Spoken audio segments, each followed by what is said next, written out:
যখন খুনি হাসিনার সরকার পুলিশ এবং ছাত্রলীগ দিয়ে দমন পীড়ন চালায়, ছাত্রদের উপরে, সাধারণ জনগণের উপরে নির্বিচারে গুলি চালায়, তখন ছাত্র, শ্রমিক, সাধারণ জনগণ সবাই এক দফার দাবিতে রাজপথে নেমে এসেছিল।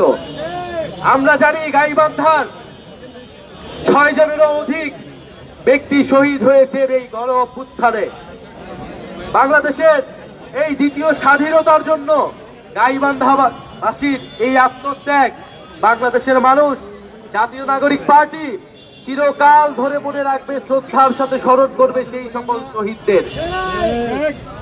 আমরা বলতে চাই, এই যে গণ অভ্যুত্থানে হাজারো মানুষ শহীদ হয়েছে, হাজারো হাজারো মানুষ, ছাত্ররা আহত হয়েছে একটা নতুন বাংলাদেশের জন্য, যেই বাংলাদেশে বৈষম্য থাকবে না, গণতন্ত্র থাকবে, যেই বাংলাদেশে আপনি কথা বলতে গেলে পুলিশ আপনার উপর আক্রমণ চালাবে না, আপনি মত প্রকাশ করতে গেলে আপনার উপর লাঠিচার্জ, গুলি পুলিশ চালাবে না, আপনি কথা বলতে চাইলে, আপনি প্রতিবাদ করতে চাইলে প্রতিবাদ করবেন। জুলাই গণ অভ্যুত্থান সেই প্রতিবাদ শিখিয়েছে আমাদের। আমরা যেন সেই প্রতিবাদ থেকে সরে না আসি। আমাদের যে অধিকার, আপনাদের যে ন্যায্য অধিকার, আপনাদের এলাকার সমস্যা, সেগুলো আপনারা বলবেন, নির্ভয়ে কথা বলবেন। আমাদের ভয় কিন্তু 2024 সালে ভেঙে গিয়েছে। নতুন কোন করে ভয়ের সংস্কৃতি এই বাংলাদেশে আমরা আর গড়ে উঠতে দেব না। শহীদেরা রক্ত দিয়েছে, প্রয়োজনে আমরা আবারও প্রয়োজন হলে আমরা আমাদের নিজের রক্ত দিব, কিন্তু জুলাই গণ অভ্যুত্থানের পথেই এই বাংলাদেশকে চলতে হবে। প্রিয় গাইবান্ধাবাসী, আমরা জানি রংপুর, গাইবান্ধা বাংলাদেশের অন্যতম দরিদ্র অঞ্চলগুলোর মধ্যে অন্যতম, এবং নানা ধরনের বৈষম্যের শিকার এই গাইবান্ধাবাসী অনেক দিন ধরেই হয়ে আসছে। আমরা আপনাদের জন্য কাজ করতে চাই। আমরা একটি নতুন দেশ গড়ার ডাক দিয়ে এবার রাজপথে নেমেছি। 2024 সালে আমরা শেখ হাসিনাকে উৎখাত করার জন্য রাজপথে নেমেছিলাম। এখন আমাদের উৎখাত হয়েছে, পতন হয়েছে, কিন্তু নতুন দেশ এখনো গঠন হয়নি। সেই নতুন দেশ গঠনের জন্য এবার আমরা রাজপথে নেমেছি। আমরা গাইবান্ধা দিয়েই শুরু করেছি, কারণ গাইবান্ধা থেকে আমরা মনে করি যে পিছিয়ে পড়া মানুষ, যারা অর্থনৈতিক বৈষম্যের শিকার, যাদের অধিকার এখনো আদায় হয়নি, তাদের কথা আমরা প্রথমেই বলতে চাই। আমরা 64 জেলায় পদযাত্রা করব এবং 64 জেলার মানুষের কথা শুনে আমরা জুলাইয়ের ইস্তেহার, জুলাইয়ের ঘোষণাপত্র এই সরকারের থেকে আদায় করব।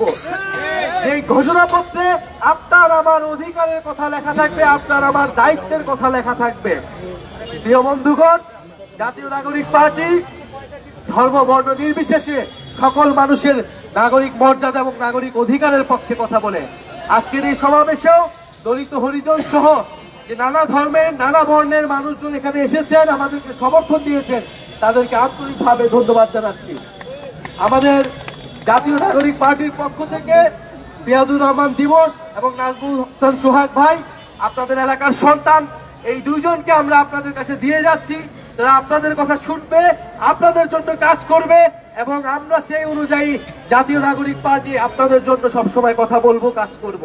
ইনকিলাব ইনকিলাব জিন্দাবাদ জিন্দাবাদ জিন্দাবাদ ইনকিলাব ইনকিলাব। ইনশাআল্লাহ আমরা, আপনারা যদি আবারও যে ঐক্য আমাদের গণ অভ্যুত্থানে তৈরি হয়েছে, আপনারা আমরা যদি একসাথে থাকতে পারি, আপনার আমার ভিতরে যদি সেই আস্থার সম্পর্ক থাকতে পারে, ইনশাআল্লাহ আপনারা যে জন্য রাজপথে নেমেছিলেন, আমরা যে জন্য রাজপথে নেমেছিলাম, যেই স্বপ্ন আমাদেরকে এখনো তাড়া করে, সেই নতুন বাংলাদেশের, সেই বৈষম্যহীন গণতান্ত্রিক বাংলাদেশ, মানুষের মর্যাদার বাংলাদেশ আমরা আদায় করতে পারবো।